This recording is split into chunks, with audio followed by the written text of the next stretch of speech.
ఆకివేడు పెద్దపేట రామాలయ పునర్నిర్మాణానికి శంకుస్థాపన కార్యక్రమం పూర్తయింది. డిప్యూటీ స్పీకర్ రఘురామకృష్ణరాజు ఆధ్వర్యంలో ఆలయ నిర్మాణం జరుగుతోంది. కృష్ణశిలలతో తయారు చేసిన విగ్రహాలను ప్రతిష్ఠించారు. మత విద్వేషాల తర్వాత హైకోర్టు తీర్పు, ప్రభుత్వ అనుమతులతో నిర్మాణానికి శ్రీకారం చుట్టారు.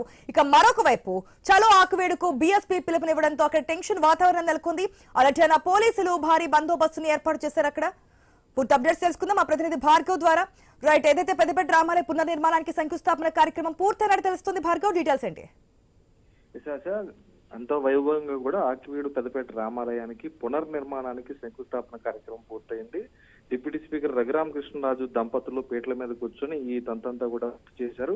అటు వేద మంత్రాల నడుమ కూడా దాదాపు 7:14 ముహూర్తానికి ఈ కార్యక్రమం అయితే ప్రారంభించారు. ప్రస్తుతం ఆ కార్యక్రమం అంతా కూడా పూర్తయిందని చెప్పవచ్చు. అటు మాజీ TTD chairman Kanumuru Bapuraju, Kaikaluru MLA Kamineni Srinivasarao పాటు ఇతర ప్రముఖులు, హిందూ భక్తులు అందరూ కూడా తరలి వచ్చారు. అయితే ఈ కార్యక్రమం దాదాపు మార్చి 27 నుంచి కూడా తీవ్ర వివాదానికి తెరలేపినటువంటి రామాలయం నిర్మాణానికి సంబంధించి అటు హైకోర్టులో విచారణ కొనసాగుతుంది. అయితే ప్రభుత్వం అనుమతితో ఏ పనైనా చేయొచ్చు అంటూ కూడా గ్రీన్ సిగ్నల్ ఇవ్వడంతో ఎట్టకేలకు అన్ని అనుమతులు తీసుకొని ప్రస్తుతం రఘురామకృష్ణరాజు ఆలయ నిర్మాణానికి అయితే శ్రీకారం చుట్టారు.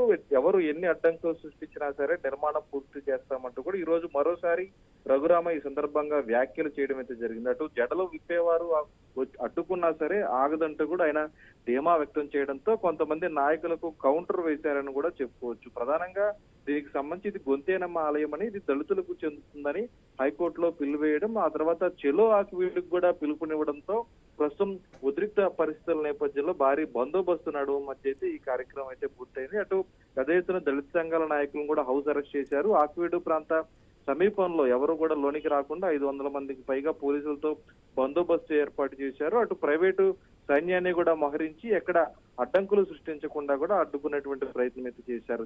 రఘురామకృష్ణరాజు చెప్పినట్టుగానే దాదాపు ₹1,00,00,000 వరకు కూడా భక్తుల నుంచి విరాళాలు సేకరించి, అంటే ₹100 నుంచి ₹10,000 లోపు మాత్రమే విరాళం ఇచ్చే విధంగా ఒక అకౌంట్ ను సృష్టించి దాదాపు వేలాది మంది భక్తులు ఇందులో పాలు పంచుకునే విధంగా కూడా ₹1,00,00,000 విరాళాలను ఇప్పటికే సేకరించి కృష్ణశిలతో ఈ నాగిరెడ్డి ఆధ్వర్యంలో కూడా ఈ నిర్మాణం పూర్తి చేస్తామంటూ ఆయన చెప్పిన విధంగా ఈ రోజు కృష్ణశిలను కూడా అక్కడికి తీసుకురావడం అయితే జరిగింది.